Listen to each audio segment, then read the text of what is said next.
franchises.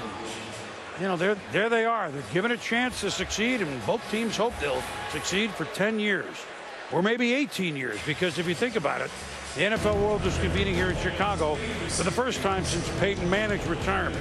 Before tonight's draft shifts focus on the future of the sport, Gatorade wanted to take a look back at the #1 pick 18 years ago, and that would be number 18, Peyton Manning.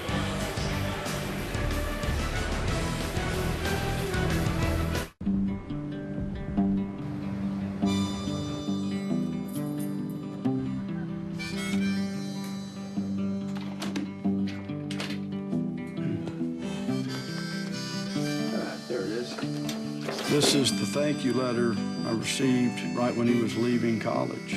This is a letter my husband and I received after our son Tyler died. After I was drafted. This is what Peyton wrote to me right before the Super Bowl. I hope this letter finds you well. I was looking at some pictures yesterday. It made me think of you. We've had a wonderful 7 years together. I'm grateful for your love and support of me. It has been a privilege to watch you play over your career, and I'm honored to call you a friend. You did it the right way. And I knew that you loved to win and hated to lose with the same passion as me. You know I've always looked up to you. To play as long as you did and at such a high level is incredible. It wasn't always easy. Some things you just can't control. It's okay. You've taught me a lot. It was an honor to play with you in Indy and again in Denver. To be Broncos together. Brothers, you're the best teammate I could ever ask for.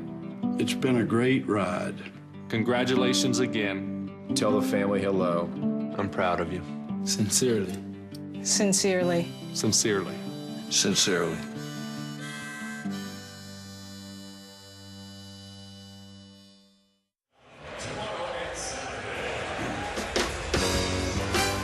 Well, that was beautiful.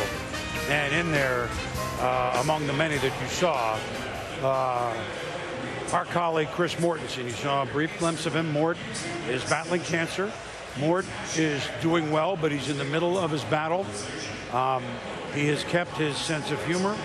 He has kept his little glint in his eye, and there's no doubt that we will see him soon back on set at ESPN, but that's not what's important. What's important, Mort, from all of us here who love you, and you know we do, is that you just do the right things. Mort loves the NFL draft. He covered it for 25 years.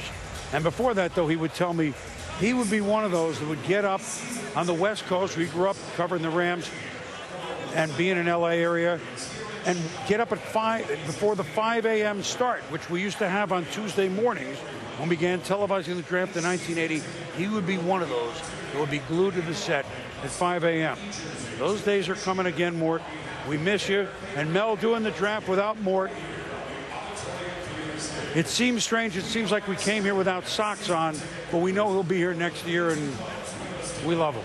Mort, I tell you, you know how much we miss you. I mean, you lighten the mood every time. I get to come real serious with my approach, and you would always say something to make me laugh and lighten the mood, as I said, make you realize this isn't that big a deal. It's football, and you love what you do. You're passionate about everything. To have the NFL draft take place and not have you here with all the inside information, the Hall of Famer you are, it's disappointing, but hey, we know you're going to come back stronger and better than ever. You're a Hall of Famer already. You can't get any better than that, Mort. But we miss you. You know how much everybody here loves you. You know how many friends you have, millions of friends all around the country. That speaks to what a great guy you are. And we love you. We miss you. Come back stronger and better than ever, my friends. And as you know, Mel, everybody we talk to, and fellas and Lewis and John, that, hey, how's Mort doing? When we talk to everybody with the teams, and the chef team, let's go to you here for a second, because the biggest news that we can report is what we just did, that Mort is making great progress. We're not just saying it, that he is, and it was great to visually see him. And again, he had that little look, didn't he? There's no question about it. We miss him every single day, Bowman. There hasn't been a day since he took leave from ESPN that we haven't missed him, thought about him, reached out to him. We love him. And when we walked up to this perch tonight and saw one share instead of two for the first time in the last 7 drafts, it just felt odd. It does not feel the same, because it's not the same. The great part is Mort's showing great fight, great courage, and we know that he's going to be back for the 2017 draft, and we can't wait to get him back for that. In the interim, Mort would like us to get to the news. And so there is some news on Miles Jack and Jalen Smith. And we'll start with Miles Jack, the linebacker who many teams have atop their boards, one of the top 10 players in the draft.